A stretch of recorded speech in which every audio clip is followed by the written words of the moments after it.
সারা বছর তো না, শ্রদ্ধা তো ভাষা শহীদদের প্রতি শ্রদ্ধা আমাদের সারা বছরই থাকে।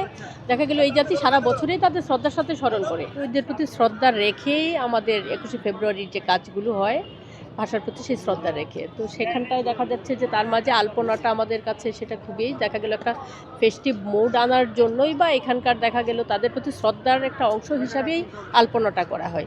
প্রতিবারের মতো এইবারও সেই কাজগুলোই এখানে করা হচ্ছে। সারা বছর তো না, শ্রদ্ধা তো ভাষা শহীদদের প্রতি শ্রদ্ধা আমাদের সারা বছরই থাকে।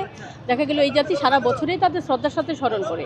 কিন্তু এটা বিশেষ দিনে বিশেষভাবে তাদের স্মরণ করার জন্য এটা তো সারা বছর আসলে সম্ভব না। সারা বছর দেখা গেল যদি আলপনাই করে যায় চারুকলার শিক্ষার্থীরা, তাহলে দেশের অন্যান্য কাজ কিভাবে হবে? আমাদের দেখা গেল শ্রদ্ধাটা থাকে, বাট হয়তো বা এই রকম মোডে থাকে না। অবশ্যই এখানে আজকে প্রধানমন্ত্রী, মহামান্য রাষ্ট্রপতি আসবেন, প্রধানমন্ত্রী আসবেন, ওনাদের স্বার্থে অবশ্যই নিরাপত্তার ব্যবস্থা করা হয়েছে এবং করা হবে। আমাদের আজকে বিকেলের মাঝে ৫টার পরে দেখা যাবে যে এখানে আর সাধারণ মানুষ ঢোকার আর কোনো সুযোগ থাকবে না। তো অবশ্যই সর্বোচ্চ প্রায়োরিটি দিয়েই সেটা করা হচ্ছে।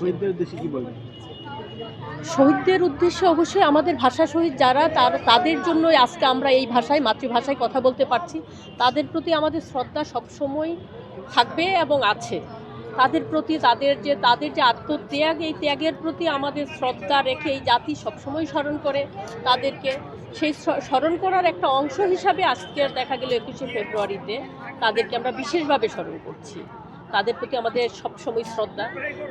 তাদেরকে দিয়ে আজকে জাতির এই স্পিরিট, তাদের আমাদের ৫২-র পরে দেখা যাচ্ছে যে ৭১-৭১-এর পরে ২৪শে জুলাই আমাদের এই যে প্রতিটা স্পিরিট, সেটা কিন্তু তাদের যে স্পিরিট ছিল বা তাদের যে সাহসিকতার যে পরিচয়, সেখান থেকেই কিন্তু এই জাতি বারবার শিখে আসছে এবং আমরা যে একটা সাহসী জাতি, তাদের মাধ্যমেই সেটা প্রমাণ হয়েছে।